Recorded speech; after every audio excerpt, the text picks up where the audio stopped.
You know, insurance is an actuarial world. Okay, I like to say that insurance is one of the oldest professions in the world. Sadly, sometimes it's closely related to the oldest profession in the world. Um, but we're a practice that looks at historical information and likelihood of events. You know, predictive capability is based upon our ability to analyze what happened historically. That's traditionally the way insurance has worked. But the way information is moving and the way people can tap into things today and the way you can reach globally to find ideas, to find information, et cetera, is unprecedented. And so our ability to think about this has to change.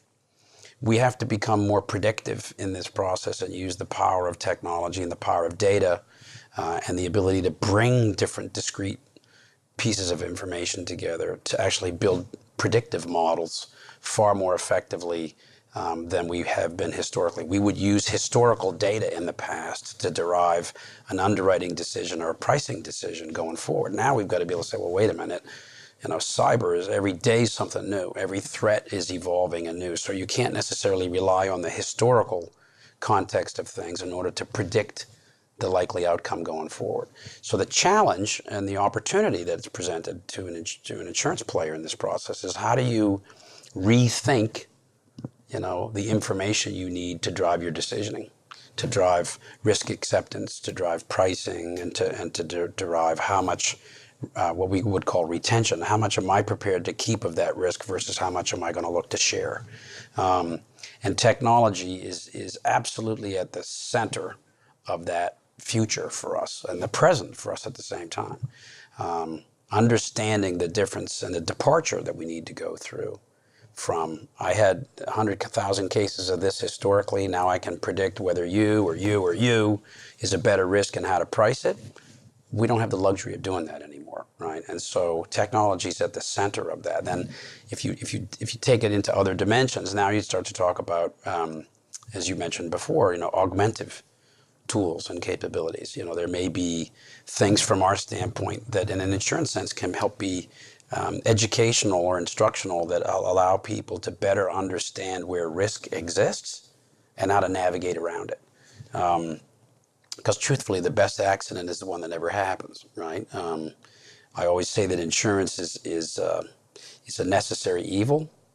My boss used to say it's a little like going to the dentist. You know, you don't necessarily want to, but you need to. And so when we then think about how people view risk, it's a reactive process. And insurance is very much a reactive exercise. You know, when something bad happens, you talk to your insurance company.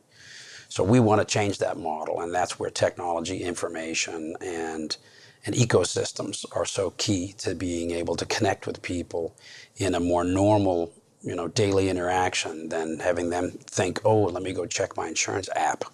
You know, I've got this killer app on my smart device. Nobody's going to use it. It's not going to be high on your priority list first thing in the morning to say when you get up and you're brushing your teeth, okay, what's my insurance risk look like today, right?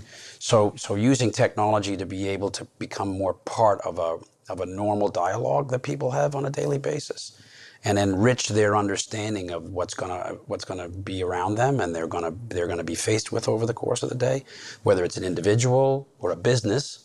You know, how can we help them through technology better anticipate the challenges and the risks that they'll face and how to actually minimize them?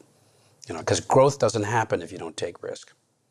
Right? You can't be creative if you're not afraid to take risk, if you're afraid to fail. And so insurance needs to be able to play a different role going forward rather than just waiting for something bad to happen. It has to be assistive, augmentative, you know, and predictive around helping people anticipate and therefore navigate around risk.